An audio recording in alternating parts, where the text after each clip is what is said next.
आखिर भगवान श्री कृष्ण का दामोदर नाम कैसे पड़ा। पवित्र कार्तिक मास का एक नाम दामोदर मास भी है। दाम कहते हैं रस्सी को और उदर कहते हैं पेट को। इस महीने में माता यशोदा ने भगवान नंद नंदन श्री कृष्ण के पेट पर रस्सी बांधकर उन्हें उखल से बांधा था, अतः उनका एक नाम हुआ दामोदर। भगवान और उनकी माता के बीच यह लीला कार्तिक के महीने में हुई थी, अतः उस लीला की याद में इस महीने को दामोदर भी कहा जाता है। ब्रिज में सुबह सुबह जब गोपियाँ दही मंथन करती थी तो उनका यही भाव होता था कि नंदलाल ये मक्खन दही खाएं, हमारे कहने पर वो छलिया नटखट नाचता और नन्हे हाथों से मक्खन को पकड़ता। भक्तों की इच्छा पूरा करने के लिए भगवान उनके पास यहाँ जाते, किंतु जब देखते कि दही मक्खन तो उनकी ऊंची से दूर पड़ी है, छींके पर रखी है, तो वह अपने मित्रों के साथ किसी प्रकार से उन्हें लूटते थे। गोपियाँ इससे आनंदित होती थी, किंतु नंदनंदन को देखने के लिए किसी न किसी बहाने से यशोदा माता के यहाँ जाती और शिकायत करती। माता यशोदा अपने लाल से कहीं कहती कि अरे कान्हा, अपने घर में इतना मक्खन दही है, फिर भी तू बाहर क्यों जाता है। एक दिन माता यशोदा भगवान को दूध पिला रही थी, तभी उन्हें याद आया कि रसोई में दूध चूल्हे पर चढ़ाया हुआ है, अब तक उबल गया होगा। माता ने लाल को गोद से उतारा और उबलते दूध को आग से उतारने के लिए लपकी। श्री कृष्ण ने रासलीला प्रकट की और मन में ही बोलने लगे कि मेरा पेट भरा नहीं है और मैया मुझे छोड़कर रसोई में चली गई। बस फिर क्या था, भगवान ने सामने दही घी मक्खन रखे हुए थे, मिट्टी के बर्तन को फोड़ दिया, जिससे सारे कमरे में दही बिखर गया। परंतु इससे भी बालकृष्ण का गुस्सा शांत नहीं हुआ। उन्होंने कमरे में रखे सभी दूध और दही मटकियां को तोड़ डाला।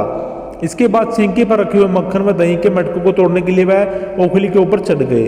उधर यशोदा मैया जब दूध संभाल कर मूंडी वह देख रही थी, हैरान होगी कि दरवाजे में से दूध दही मक्खन बह रहा है। माता को देखकर श्री कृष्ण ओखली के कूद गए और सपट भागे। अपने घर में माखन चोरी कृष्ण की यह पहली लीला थी। माता यशोदा श्री कृष्ण को पकड़ने के लिए उनके पीछे दौड़ी। मैया ने सोचा आज कन्हैया को सबक सिखाना ही होगा, अतः छड़ी उठाई और उनके पीछे पीछे भागी। यह निश्चित है कि सर्वशक्तिमान अनंत गुणों से विभूषित भगवान यदि अपने आप को न पकड़वाए तो वह कभी भी उनको कोई पकड़ नहीं सकता। यदि वह अपने आप को न जनाना चाहे तो वह कोई नहीं जान नहीं सकता। माता यशोदा का परिश्रम देखकर भगवान श्री कृष्ण ने अपनी चाल को थोड़ा धीमा किया। माता ने उन्हें पकड़ लिया और वापस नंद भवन में वहीं पर ले गई, जहां उखल पर चढ़कर भगवान बंदरों को माखन बांट रहे थे। सजा देने की भावना से माता यशोदा श्री कृष्ण को उखल से बांधने लगी। जब रस्सी से बांधने लगी तो रस्सी 2 उंगल छोटी पड़ गई। माता रस्सी जोड़ती जाती, परंतु भगवान श्री कृष्ण दिव्य चमत्कारी लीला से हर बार रस्सी 2 उंगल छोटी हो जाती। सारे गोकुल की रस्सियां आ गई, किंतु भगवान नहीं बंध पाए। रस्सी हमेशा 2 उंगल छोटी रह जाती। भगवान ने अपनी इस लीला के माध्यम से हमें बताया कि छोटे से गोपाल के रूप में होते हुए कितने अनंत है।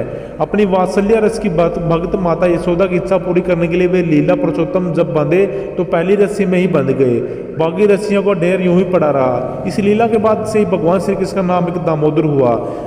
श्रीमद् भागवत की टीका में हर बार रस्सी के 2 उंगल कम पड़ने का कारण बताते हैं। 2 उंगल अर्थात मनुष्य की भगवान को पाने की निष्कपट भक्ति में चेष्टा। 1 उंगल भगवान की दूसरी उंगली है। जब दोनों होंगे और भगवान की कृपा भगवान का हाथ आएगा तो कभी नहीं तो कभी भगवान को प्राप्त नहीं कर सकता। तो बोलिए राधे राधे, श्री कृष्ण कन्हैया लाल की जय।